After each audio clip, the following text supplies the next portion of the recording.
For decades now, we have been celebrating every fourth Sunday of Easter as Good Shepherd Sunday. At least it acquired that tag because each year the gospel always has to do with Jesus as the Good Shepherd. And as I was preparing my remarks for you this morning, I couldn't help but go back to that one episode, in the Gospels, where a certain gentleman came up to Jesus Christ and saluted him as good teacher. And rather than answering the question this gentleman proposed, Jesus seemed stuck on his use of the word good and wasn't going to go beyond that, and said to him in reply, "Why do you call me good?" Why? Well, it's a fair question, isn't it? Because there are many aspects under which we can consider someone or something to be good.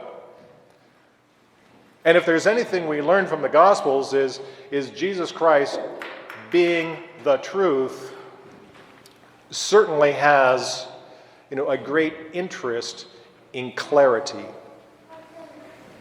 That what he communicates, he wants to be understood clearly, because he is the way, the truth, and the life.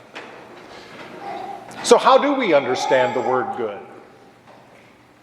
There are a couple aspects under which we can entertain various possibilities.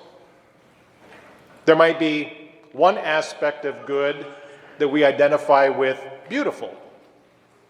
So we might look at two similar objects, but one is more perfect than the other one. And because we have a natural inclination towards things that are aesthetically pleasing, things that are beautiful, we tend to call the one we judge beautiful to be the one that's good. Would this apply to Jesus Christ? Well, Psalm 45 seems to think so.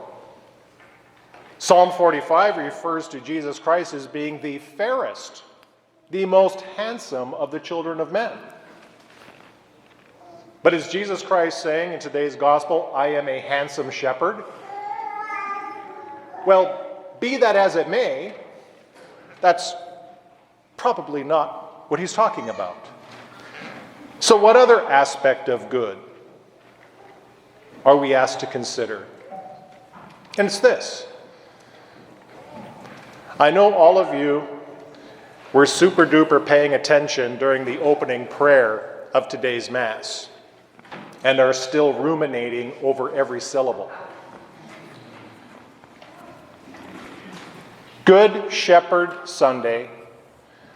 The gospel is always about the Good Shepherd. But how does the church greet Jesus Christ at the beginning of this Mass? The church calls him brave. We, the humble flock, may we go where the brave shepherd has gone before us. Bravery. Well, what is bravery? Bravery is one of the four cardinal virtues that we know as fortitude. Fortitude, bravery, courage, they all mean the same thing.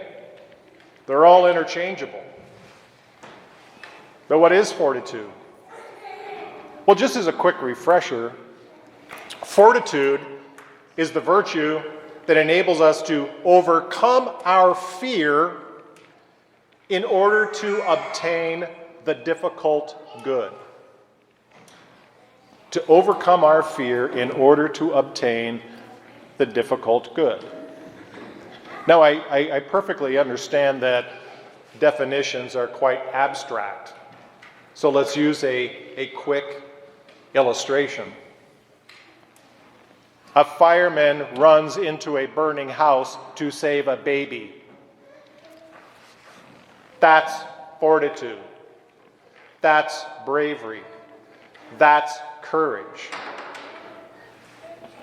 The fireman sees a house on fire and he knows that there's a baby inside.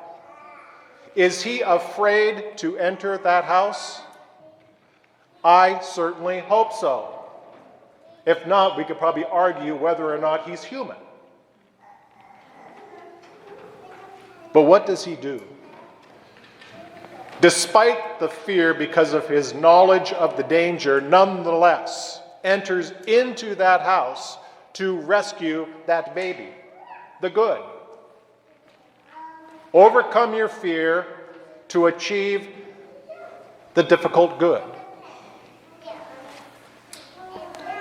Now we go back to the person of Jesus Christ. And we go specifically to the Garden of Gethsemane. And what do we see taking place in the Garden of Gethsemane? Jesus Christ overwhelmed with fear.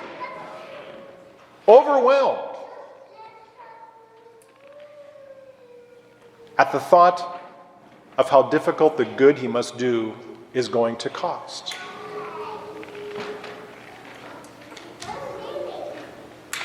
Do we doubt that Jesus Christ feared his passion and death? Well, let's have a point of theological clarity at this point. Yes, Jesus Christ is true God, but he is also true man. And it is as a man that Jesus Christ entered willingly and submitted to his passion and death. And so in the garden, as he prayed, as he considered what would take place over the course of the next 24 hours or so, less than that, he had a very natural, normal human response. He was afraid. The scriptures tell us that quite plainly. But he overcame that fear, didn't he? Despite the difficulty he had to pass through in order to obtain our good. And what's that good? To reconcile us to the Father by the shedding of his blood so that we could become his adopted sons and daughters. And so Jesus Christ left that garden after having prayed, Father, not my will, but yours be done. And he ran that race of his passion and death like a true hero, like a true champion. Remember on Easter Sunday morning, I asked you to take a few minutes that day to congratulate Jesus Christ for rising from the dead? Congratulate him. To acknowledge the heroism with which he submitted to these things and came out like a champion, victorious. And how much we owe him in terms of a debt of gratitude.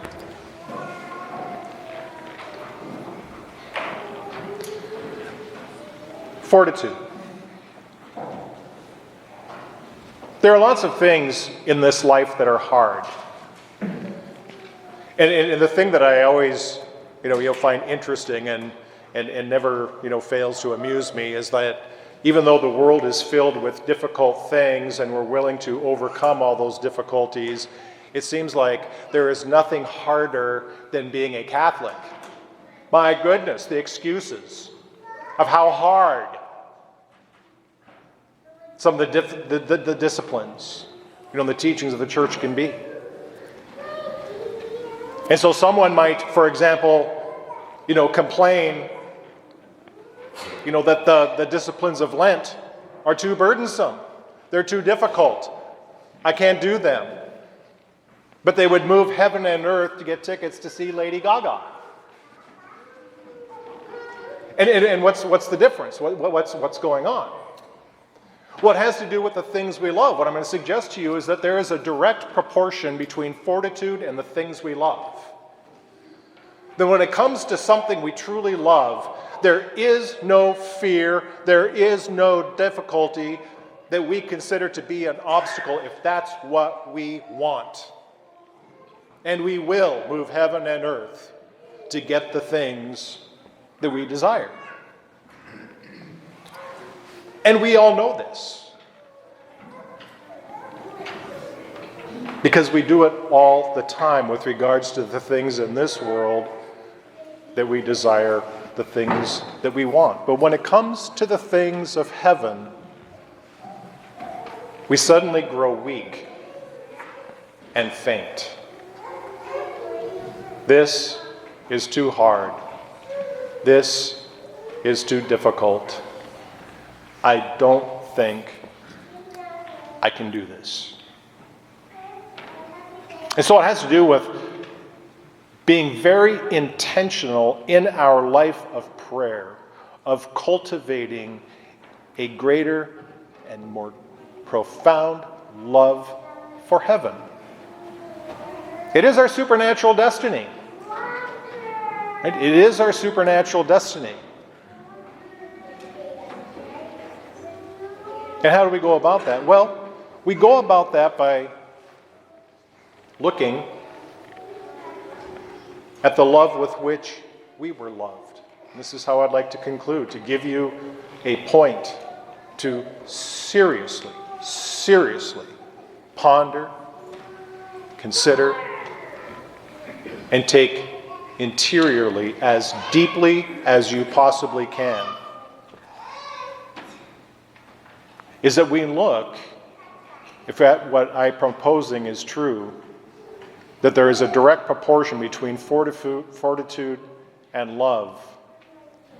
What does that say about Jesus Christ's love for us? How badly does he desire our friendship, our union with him? That we reach our supernatural destiny. How badly did Jesus Christ want that? So badly that despite his fear, despite the passion and death he had to endure, he not just willingly submitted to these things because of the great good that it would achieve, he did it with love. He did it for love of his Father, who gave him the command to do precisely that. He did it for love of us. So that when he came out on the other side, in his rising from the dead, and after ascending into heaven and sending us the Holy Spirit, the Spirit of adoption, the Spirit of the very friendship of God, a share in his own divine life, Jesus Christ might pour that Spirit into our hearts on the day we were baptized to become his friends. And if we ponder the mystery of that truth, honestly, sincerely, humbly, deeply, I guarantee you will grow in your love of the things of heaven.